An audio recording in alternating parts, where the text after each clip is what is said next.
Max Orr, Melbourne Football Club. You're listening to the Coaches Panel. This is Nat Fyfe from the Fremantle Footy Club. Trent Cotchin from the Richmond Footy Club. Scott Pendlebury from the Collingwood Football Club. You're listening to the Coaches Panel. Patrick Cooch from the Carlton Footy Club. It's Rory Sloane here from the Adelaide Crows. This is Tom Mitchell. You're listening to the Coaches Panel.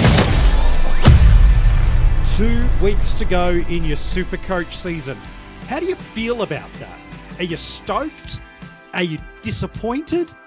Generally, based on how your rank or your league results feel like they're going, probably determine your level of joy or disappointment about what's coming through the remaining now 2 weeks of SuperCoach. We are going to talk about the outs to some big relevant players and how you should be negating it. We will open up the 2025 Black Book. And of course, we should give you a little bit of talk around captaincy options and players you can look at. Before we get into any of that, joining me back on the podcast, a regular part of the Coaches Panel. And for those watching on YouTube, a little bit of a different background. The recently moved house, MiniMonk. Hello, mate. Nice new digs. Congratulations to you and Miss O on the new place. And, wow, a final interesting 2 weeks of SuperCoach in the mix for us, isn't it? It is. For those who are unaware, which is probably most people, I've been absent a little bit over the last few weeks, primarily because of this move. It's been keeping me busy, but it's nice to finally be in and relatively settled and keen to attack the last couple of weeks as SuperCoach with whatever trades we all might have left, which for me is absolutely none. I think you've been sitting on the donut of trades for 4 to 6 weeks, which is not uncommon for coaches. And this is where those that have stockpiled 1, 2 or more really are hoping to gain back some points they may have lost over the past few weeks. Coaches have copped donuts over the last week or two, potentially, with late outs to a Mateus Philippou. And now this week, we have a plethora of relevant names. We should probably start there with the outs. If you don't have a trade, you are just swinging in the wind and hoping that at least you can get 22 on field. But for those of us with a trade, we've got a couple of names that we need to look at. Most highly owned is a Harry Sheezel. You probably then look at a Tim English in the mix of that. And oddly enough, the ownership percentage across the format would say Charlie Curnow is really heavily owned up there. And then you've got a spattering MiniMonk of some other guys. Warner's out. Mackay is also out, as well as a bunch of others that we could throw into the mix. And still no Philippou back into our sides, no Schoenmaker, no Dowling. So any hope of some cavalry coming for some of those outs is going to hurt us as well. So let's help coaches make the decision, maybe not specifically on who they should be trading into, although we'll get there. For coaches that have a trade and have one or more of those injuries, all could miss, by the way, the rest of the season. I've got no confidence that Curnow, English, Sheezel are one and done weeks. They all sound like next week could be a variable that's up in the air. So that said, how do you determine priority levels of which of the players you should be moving on, MiniMonk? It's all about where you've got cover at this stage of the year. Yeah. I doubt many coaches have an R2, R3 swing unless you've got a Jackson, which is probably not the best, but it's at least something. Defensively, some people might have an Evans, some people might have a Humphreys. Forward, some people might have a Fisher who's come back, or they might have a Manor. It's probably just about that. At this stage of the year, it's about trying to avoid the donut, trying to swing as much DPP as you can, which you hope you have from the donut playing 102k guys that you brought in, that you can just facilitate that as much as you can, and then targeting the best available player in order to maximize the points that you can get from the player that you're trading out and the cover that you're bringing on. So let's talk about Tim English, because that's probably the one coaches don't have coverage for. Again, if you don't have a trade, man, unless you've got the Luke Jackson loopage, you're staring down the barrel of a donut, unfortunately. Yeah. But if you've got the trade, that's the line you're least likely to have coverage. He's not got as much value financially on top of him as he may have had at various points through the season. So to get up to the one of Marshall or Cherry, who are the most informed rucks at the moment. That's no disrespect on Gawn, by the way, but just those two boys are absolutely flying at the moment. If you've got the cash, Do you have a preference of Marshall over Cherry at the moment in SuperCoach? Oh, that's a tough one. They both have just amazing matchups this week. Marshall's got Geelong and Cherry's got a ruckless Western Bulldogs. There's no Tim English this week. And then the week afterwards, Cherry's going up against Hawthorn, which has been one of the friendlier matchups in recent times. And Marshall is coming up against Carlton. No Tom De Koning, working against Pittman. And potentially no Kerno, maybe no Mackay. They're short on tall stocks. It's really it could hard get brutal. to. I would lean towards Cherry if you've got the cash to get there. But if you have to settle for Marshall, I mean, you're still pretty happy with that. It might be a 5-10 points between them over the 2 weeks. If you need that little bit of, if you can do it in one trade and you can get English to Marshall in one trade and you have 2 trades left over, I'd much rather do that than burn through both trades. Yeah, I agree. And Max Gawn's an interesting one. He's been so good for us for the first 2/3 of the season. He was one of those players that we talk about in SuperCoach in your starting squad and early trades. There are a handful of players that can take a season away from you. Cherry was one of those in terms of value versus now output. Gawn was that in terms of, yes, offering us value, but was a captaincy option basically every single week over the first 3 months of the season, despite having one of the early season buys, which I know feels a lifetime ago now. If you can afford Gawn, knowing their season is cooked and they're still happy to roll him out, would he be someone, if that's all you can settle for with trade? Again, most coaches, they're doing a one trade hit here rather than, I've got a little bit of extra cash to splash. Are you happy to settle for Gawn if that's all you can go? And then we'll look at the others, but is that a happy spot for you? Look, honestly, I'm not sure I am. Yeah. There's a lot of just uncertainty around Tim and in Melbourne in general. I mean, we've all seen the media reports this week. We've seen the reports about Petrarca, about Oliver being iced for the rest of the season. Alex Neil-Bullen wants out as well. Even Houston, who was apparently going to be going there, is having second thoughts about whether he wants to go to Melbourne.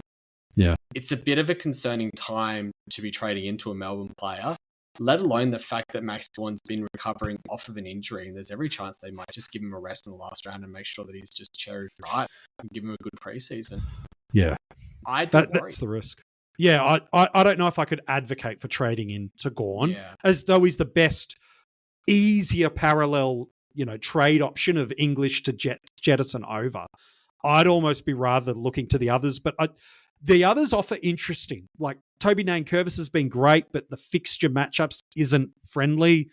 Then you're heading to a Riley O'Brien, who the fixture's pretty decent, but Sweet's not been as easy to score against as late, who they come up against this week. And then Grundy, he feels like he's slowed considerably as the season's gone on as an opponent, but definitely wouldn't be someone I'd want to trade into.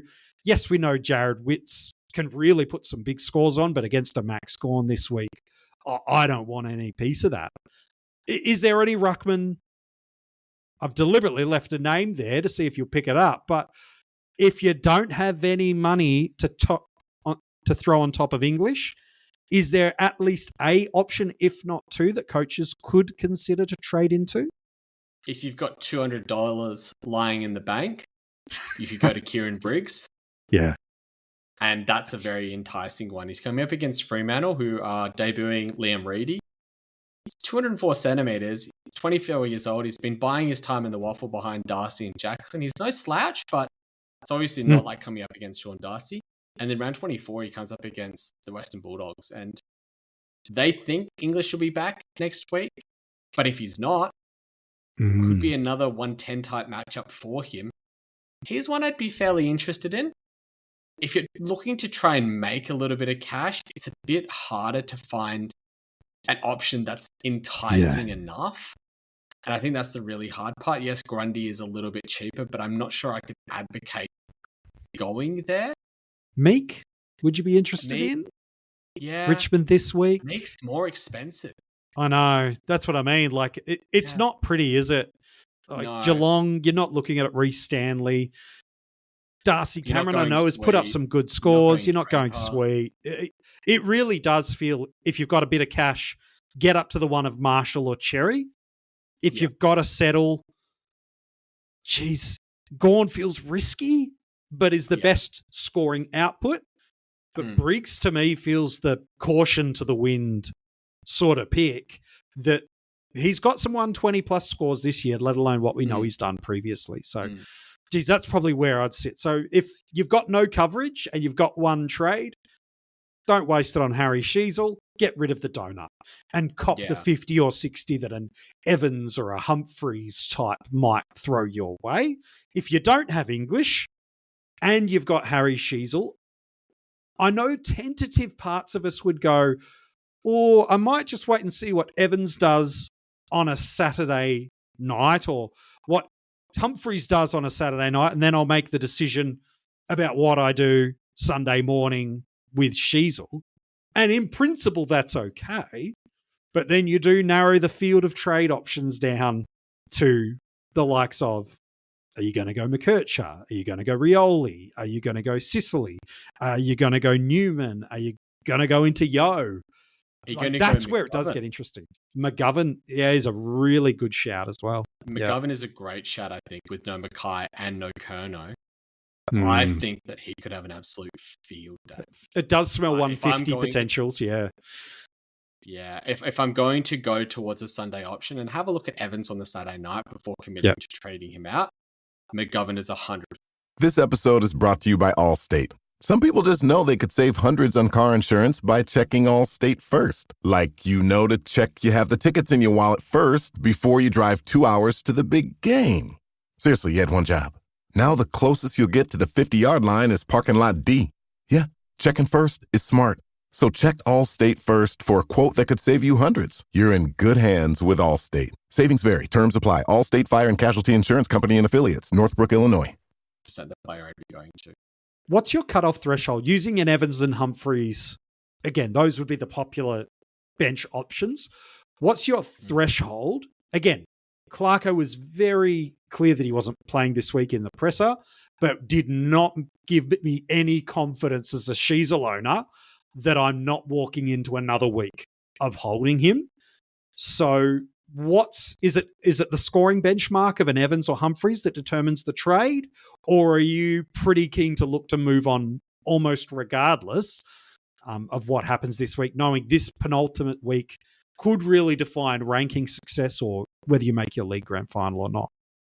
I think it all comes down to that. Like, what's your aim? If it's rankings, then potentially an 80 plus might do. If it's your league matchup, you can see how it looks on the Saturday night after the games. It looks like you're going to get the win by taking the points, and you probably try and hold. If you need to throw the Hail Mary, then you pull the trade. How many trades you got left? If you've got 2 trades left, I'd be much more willing to trade him. If I've only got the 1 trade left, I'd be more willing to hold for the week. And if you got an 80 cover, but somewhere in that 80 markers is where I feel is about right. 75, 80. If you get something like that out of a rookie and they're covering your D6, like 2 years ago, if we had a D6 that goes 80 and around, you go, whatever, I'll take it. If you get a rookie that goes 80 in round 23 out of a 24 long season, you're pretty happy.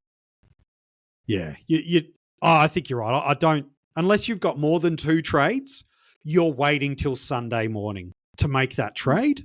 And you're seeing what a Humphreys, like that matchup against St Kilda, while it's not as favourable defenders against St Kilda as it has been over the totality of the season, it's still a decent matchup for a player like Humphreys.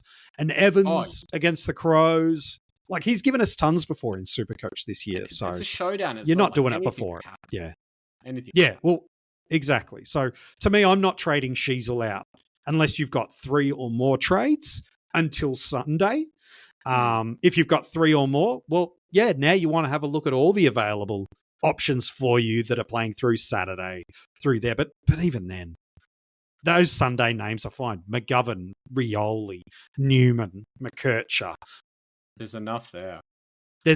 Sicily, again, is another who can do stuff. You might have DPP as well. Like, let's say you've got a Dacross or a Martin or a Young in your midfield this week, and you can look back and have a look at a midfield loop even and trade into a midfielder. Like some of the midfielders coming into this week as well.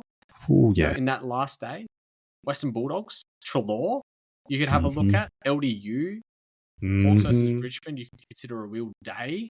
If you want to against go Richmond. smoky, It's a Taranto that's is a- tricky. Toronto. but- Sam Walsh as well. Yeah, it's a good shout. I don't mind that one. Duggan, if you want to really blow your team up, but no, let's not do that one to us. So I think you're right. We've got options.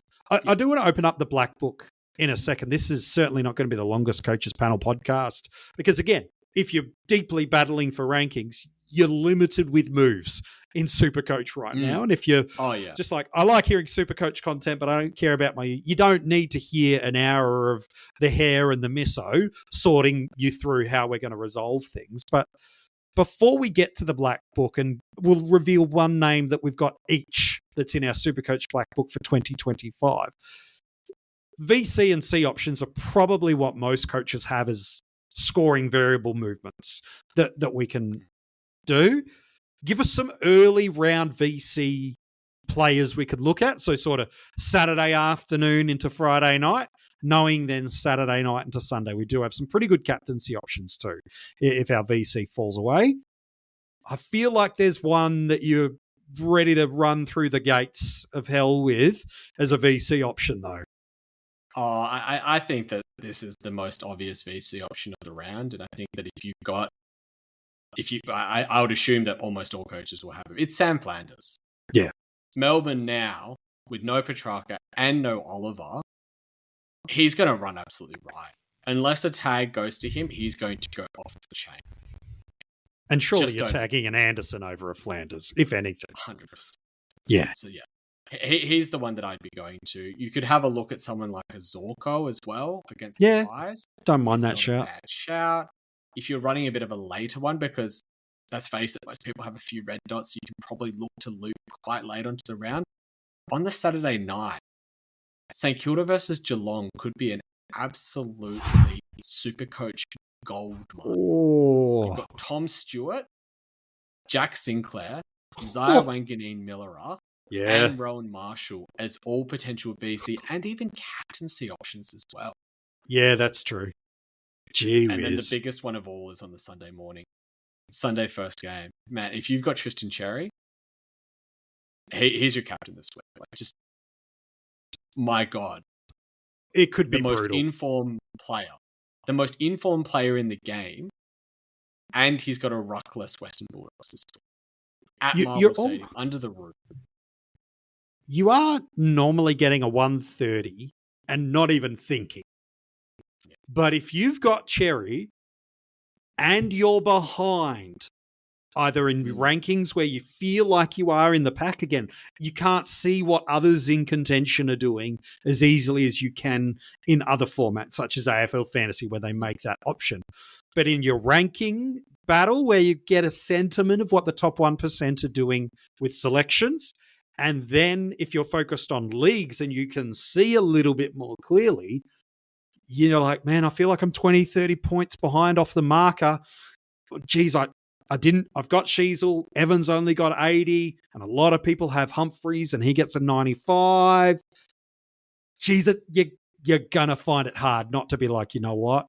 I'm going to throw caution to the wind for potentially a 30-point loss for a 40 to 50-point gain, because he was on track for a 200 last week. And my goodness me, if the game's in tight and he's as dominant as he has been, it could be on. And with a slow start as well. That's true. Like that first quarter was really slow. Weeks that he has had not the fastest starts out of the gate. And even still, he's managed to go 151, 144, 185.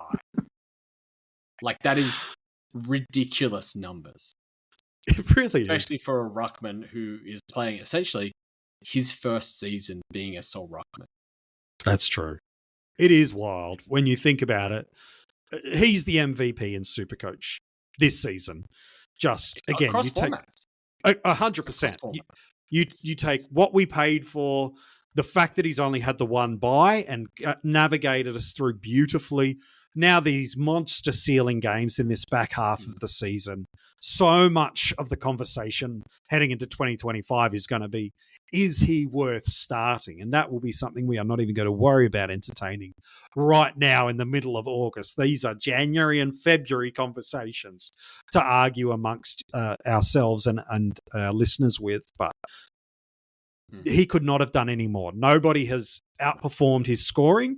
Nobody is going as good as him right now. And nobody that you started with your team at the value he was is now in your team now, doing what that is. So it's hands down SuperCoach, AFL Fantasy, Dream Team, Bolter, whatever you want to call it. He's the best option we've had through there, that's for sure.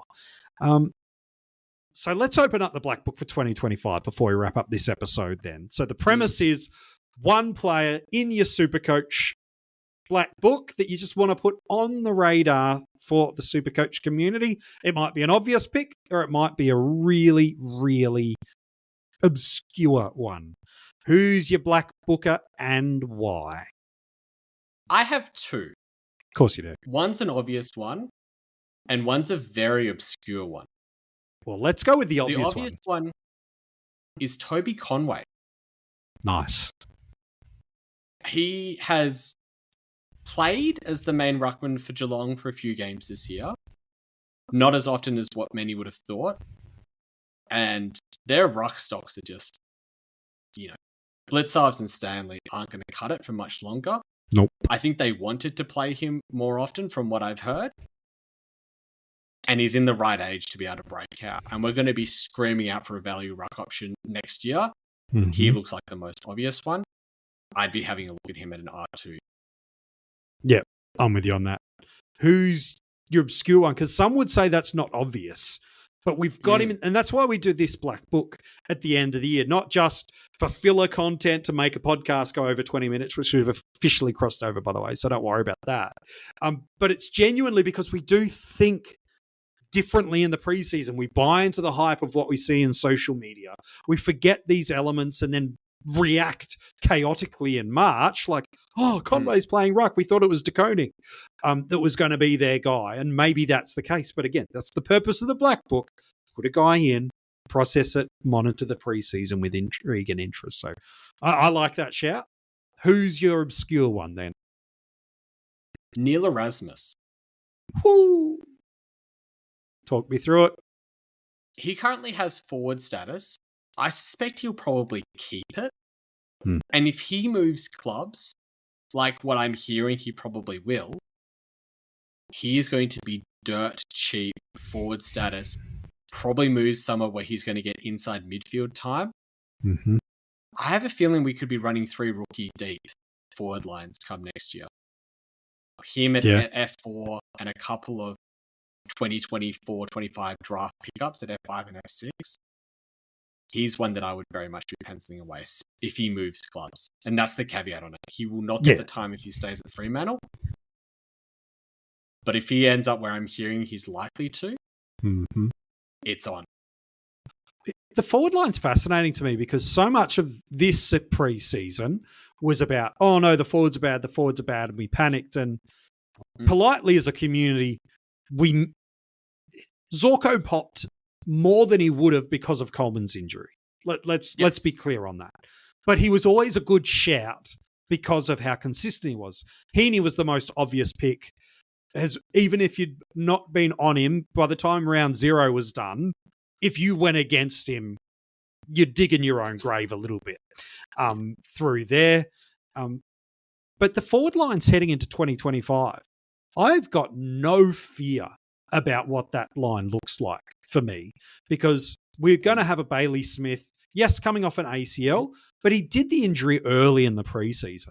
So we know he's going to get bulk preseason. We know he's going to retain positional status because he hasn't had a chance to lose it. You throw a Mateus Philippou, who's going to really pop for coaches through there very easily. Isaac Rankin's going to sit in there, and he's been fantastic for us. Arguably, he should be better for us there. You mentioned Erasmus, let alone those other rookies you're alluding to. Like, we don't have to go too deep, too hard to fill out 8 forwards, do we? No, and you run down the list of the highest priced forwards at this stage of the year. I know that there's been a bit of slip because of form and all that, but Sure. Flanners, Zorko, They'll be gone. Caldwell, Heaney, they all lose it. Yeah. But you keep Rankin. Mhm. Hogan is now the 4th highest priced forward. Yeah. Keys probably keeps forward status. Yep, I agree. Moore will keep forward status. Rayner is probably 50-50 too. I think he's more likely to. Mhm. Brent Daniels keeps it. Tracy keeps it. Draper might keep it if you're interested with Goldie retiring. Yeah. If Goldie does end up retiring at the end of this year, he could be a sneaky shout. Bailey Smith's still there, obviously, on price. Jackson probably keeps forward status as well, especially now that Reedy's going to play this week. Yeah. There's going to be enough options there to be able to pick. Ryan Reynolds here from Mint Mobile. With the price of just about everything going up during inflation, we thought we'd bring our prices down. So to help us, we brought in a reverse auctioneer, which is apparently a thing. Mint Mobile Unlimited Premium Wireless. How to get 30, 30, bit to get 30, bit to get 20, 20, 20, bit to get 20, 20, bit to get 15, 15, 15, 15, just $15 a month? Sold! Give it a try at mintmobile.com/switch. $45 upfront payment equivalent to $15 per month. New customers on first 3-month plan only. Taxes and fees extra. Speed slower above 40 gigabytes. See detail. At least 8 forwards to start your comfortably. Once you've got all the rookies and mid prices in, let alone to be able to get to a 6 premium forward line. It's going to be like this year where there's probably 3 or 4 that you're very comfortable fielding week in, week out, and a couple that make up the numbers. We talked the like of Dylan Moore has been one that people have been happy to run. People went to a Mackay, to a Kerno, to a Jackson. You get the staples and you try and fill in the rest. Yeah. And it'll be fine. Like you make it up in the other lines. Yeah, I think that you're really just trying to go a base hit, really, to use a baseball analogy. Get on first with your forward lines next year, and you can be a lot more creative in your 3 other lines. So let alone if Luke Parker, as a name, hits over the line and pops it, let alone some club-changing options that always come our way. And there's always 1 or 2 that Champion Data gift us that you go, oh, I don't know if we deserved that one, but we'll take it. And then you've got Caleb Daniel, Jackson McRae. Like the list goes on and on of if these guys move clubs, okay, like the consideration comes. So I think the forward lines is nowhere near as chaotic that we should be concerned about. No. I'm going to give one. Everyone's in the same boat as well. And exactly. I think we've all figured that out this year. It's like, it might feel awful, but if it all feels awful and everyone's on the same footing, it doesn't matter. Yeah, correct. Yeah. It's either awful or really awful, and it's really awful because you miss 1 or 2 obvious ones, like the Heaney types of this year. So, yeah, I'm with you. For me, it does feel odd to mention his name in a positive light, but I'd find it really, really hard to ignore Clayton Oliver next year. Regardless of where he's playing next year, he does seem to me as the type of person that is very proud about who he is as an AFL footballer. And even the fact that during this week it was, why is he missing the rest of the year? Well, he's got some broken ribs. He's had a PCL injury. And we actually need to do some surgery on his hand that's unrelated to the finger injury that he had. So you put that all together. So 4 unique injuries off the back of no preseason. He's 40 points per game cheaper than what he did the previous 4 years of just a walk-up 120. So whether or not he stays or leaves Melbourne, to me, the fact is you've got a guy who's going to be priced at 84, who's got a half a decade of 110 plus scoring about him, 120, pushing 130 at some points. You can't tell me if he just goes through the preseason that you're just like, no, I don't want my share of Clary. Let's be honest. You'll watch him in that first community series game. If he tears it apart, you'll be like, why am I going against this guy?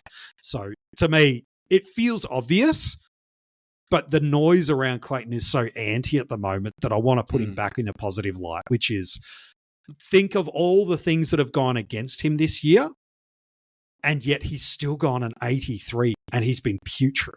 If that is the worst case scenario and it's what you're going to pay for, oh, man, I'm happy to burn a trade on that in round 1 or 2 next year. Yeah. And the other thing, he's still in the age bracket as well. Yeah. Where do you see midfielders typically have their spike year, their biggest year of their career? It's normally around that 26, 27 years old. He's 27 at the start of the next season. Yeah, wow. He's right in his wheelhouse. He's still younger than most people think he is because he's been so good for so long. It's true. I'm right with you there. Yeah, no, for me, I want to give him some flowers. Again, he's had a bad year. Some of it was through his own preseason work, but he's had a lot of bad luck with his body this year. So I'm giving him a whole pass, that's for sure.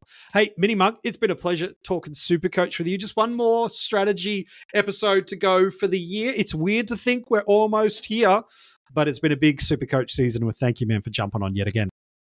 It's been good to jump on. One more, and then we get into the 51 most relevant. Not yet. No, before we get full podcast episode on your hair. Don't you dare start. Don't you dare start. No, we will spend September. Here's what I can tell you we'll do. September, if you're a part of our Patreon at any tier level, so it starts at $2 a month, you can jump right up to the $10 a month, or you're a paid Spotify subscriber. What we will do is we will give you an exclusive audio podcast of my top 10 draftees keeper prospect. So we will look at the people that have just hit AFL clubs this season, and you'll put them in an order of 1 to 10 for you. Let's be honest, number one pick should be very, very obvious of who from the most recent draft I would say is a top keeper prospect. That will sit in there. That comes out in September. Throughout October and November, Kane and I are very madly working away on our top 50 keeper prospects. We put it into 8 episodes, 8 tiers, and we work our way through who we believe are the most valuable players to own in a keeper league. We had a meeting the other day. There could be as many as 20 players changing from last year's top 50 into this year's top 50 for keeper ranks. That just tells you how big the swings and roundabouts are in a keeper league, and potentially someone that wasn't even in it last year might end up in one of the top 2 tiers. Who that could be, you might just have to tune in to find that out. And then throughout October, well, over on YouTube, you will get a video from me about every single player that moves clubs via trade or via free agency, giving you my fantasy reviews. That will last through all of October. And then crazy enough, I know weirdly to say it in December, but December is coming fast for us here at the Coaches Panel, even though it's mid-August. We start talking player position projections, then the reveal of them, the prices, and all of a sudden you're a week out from Christmas and the formats are open. At least in terms of, for super coaches, the team picker's open, let alone what it is. So, and then, yes, the 51 most relevant. We're going to keep it at 50. We're not doing an episode on my hair. Thank you so much for that horrible suggestion. But that will start as well. And so while you might be like, okay, a whole year of fantasy footy is done, don't worry, stick around with the Coaches Panel for us, because our Patreons and Spotify subscribers are about to get a ton of content from us through October, September, and also November, let alone what we start to do publicly through December. So plenty of stuff to come. If you haven't subscribed to the channel yet, whether it's over on YouTube or wherever you're listening to the audio podcast, make sure you do it. Give a 5-star rating and review. We wish you plenty of luck this week. We hope your players that you bring in, if you've got a trade left, absolutely works out brilliantly for you. I hope your early weekend VC at Flanders pops out nice, a big score for you. And if not, you've got Tristan Cherry to save you. Hey, good luck this week from all of us here at the Coaches Panel. We wish you well, and we can't wait to chat with you next week for one last strategy roundtable.